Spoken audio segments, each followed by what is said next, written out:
As far as we're concerned, our analysis of the digital portion of this document is finished. We are fully persuaded that we could prove that this document has been manipulated. New developments tonight surrounding Sheriff Joe Arpaio's investigation into President Obama's birth certificate. Arpaio announcing he believes the certificate is a fraud and says he has the evidence to back it up. But does that evidence really prove anything? And what happens now? Fox 10 has team coverage of today's announcement. Miriam Garcia looked into the politics of what went on today. But we start with Andrew Hasman, who was at that news conference and joins us live with more on what was revealed today. What was it, Andrew? Well, Troy, for about an hour and a half, the sheriff's lead investigator on this issue, who actually spent time in Hawaii looking into it, laid out the evidence that they found. It's complicated, but they say it proves the president's birth certificate could be a fake. Investigators point to a couple of items on the birth certificate released by the White House that they say raises questions.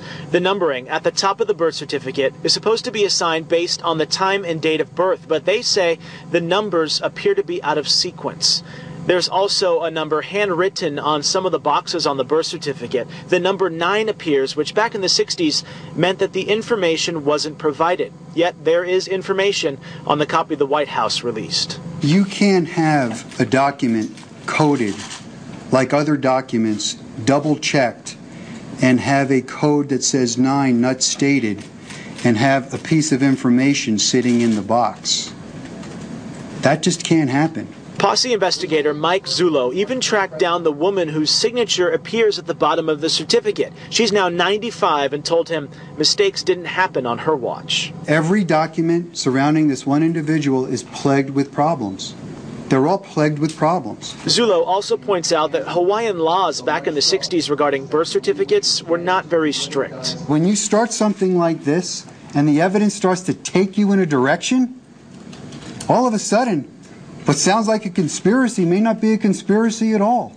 There's evidence to substantiate this. The sheriff has come under fire by critics for taking up the birther issue, and today he again defended himself. You're trying to go after the messenger. This is an official investigation, official zeroing in on possible fraud of government documents. That's all, and it continues to be that.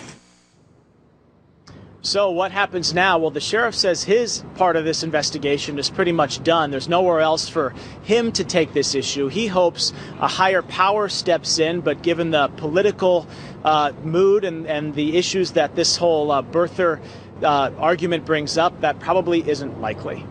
Reporting live, I'm Andrew Hasman, Fox 10 News.